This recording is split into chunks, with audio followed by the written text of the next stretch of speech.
ಶ್ರೀ ಶಾರದಾಂಬೆ ಪತ್ತಿನ ಸೌಹಾರ್ದ ಸಹಕಾರಿಗೆ 45 ಲಕ್ಷ ನಿವ್ವಳ ಲಾಭ. ವೈ ಸುರೇಶಗೌಡ. ರಾಯಚೂರು ಜಿಲ್ಲೆಯ ಮಾನ್ವಿ ತಾಲೂಕಿನ ಶ್ರೀ ಶಾರದಾಂಬೆ ಪತ್ತಿನ ಸೌಹಾರ್ದ ಸಹಕಾರಿಯು ಠೇವಣಿ ಸಂಗ್ರಹಣೆ, ಸಾಲ ವಿತರಣೆ, ವಹಿವಾಟು ವಸೂಲಾತಿ ಹಾಗೂ ಲಾಭ ಗಳಿಕೆಯಲ್ಲಿ ಪ್ರಗತಿ ಸಾಧಿಸಿ ಪ್ರಸ್ತುತ ಸಾಲಿನಲ್ಲಿ 45.65 ಲಕ್ಷ ನಿವ್ವಳ ಲಾಭ ಗಳಿಸಿದೆ ಎಂದು ಸಹಕಾರಿಯ ಅಧ್ಯಕ್ಷ ವೈ ಸುರೇಶ್ ಗೌಡ ಹೇಳಿದರು. ಪಟ್ಟಣದ ಶಾರದಾಂಬೆ ಸಹಕಾರಿಯ ಕಾರ್ಯಾಲಯದಲ್ಲಿ ಏರ್ಪಡಿಸಿದ್ದ ಶ್ರೀ ಶಾರದಾಂಬೆ ಪತ್ತಿನ ಸೌಹಾರ್ದ ಸಹಕಾರಿಯ 4ನೇ ವರ್ಷದ ಸಾಮಾನ್ಯ ಸಭೆ ಉದ್ಘಾಟಿಸಿ ಮಾತನಾಡಿದರು.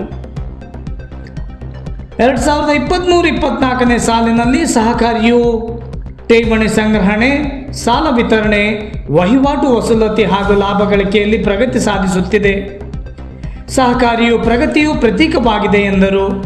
ಪರಸ್ಪರ ಸಹಕಾರ ಚಿಂತನೆ ಹಾಗೂ ಹಣಕಾಸಿನ ಅವಶ್ಯಕತೆಗಳನ್ನು ಈಡೇರಿಸಿಕೊಳ್ಳುವ ಉದ್ದೇಶದಿಂದ ಪ್ರಾರಂಭಿಸಲಾದ ನಮ್ಮ ಸಹಕಾರಿಯು ಕಳೆದ ವರ್ಷದಿಂದ ಪ್ರಗತಿಯನ್ನು ಹೊಂದುತ್ತಾ ಮಾನ್ವಿ ತಾಲೂಕಿನ ನಾಗರಿಕರಿಗೆ ಆರ್ಥಿಕ ಸಹಾಯವನ್ನು, ಜನಪರ ವಿಶ್ವಾಸವನ್ನು ಗಳಿಸುತ್ತಿದೆ ಎಂದರು.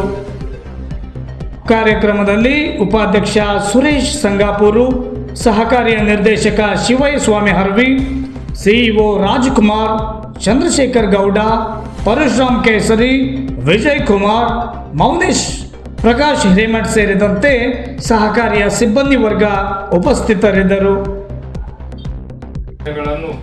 ಪ್ರಕಾರ ಸ್ಪರ್ಧಾತ್ಮಕ ಬಡ್ಡಿಯ ದರಗಳೊಂದಿಗೆ ಸಾಲ ವಿತರಿಸಲಾಗಿದೆ.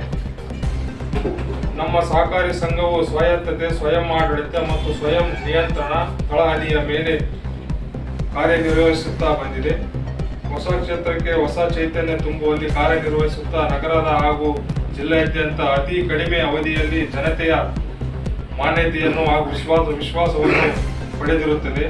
ನಮ್ಮ ಸಹಕಾರಿಯು ದಿನಾಂಕ 8/3/2021 ನೋಂದಣಿಯಾಯಿತು. ಪ್ರಾರಂಭದಲ್ಲಿ ಕೇವಲ 15,50,000 ಷೇರು ಬಂಡವಾಳದೊಂದಿಗೆ ಪ್ರಾರಂಭವಾಯಿತು. 23-24ನೇ ವರದಿಯ ಸಾಲಿನಲ್ಲಿ ಗಣನೀಯ ಪ್ರಮಾಣದಲ್ಲಿ ಅಭಿವೃದ್ಧಿಯಾಗಿರುತ್ತದೆ ಎಂದು ಹೇಳಲು ನನಗೆ ಸಂತೋಷವೆನಿಸುತ್ತದೆ.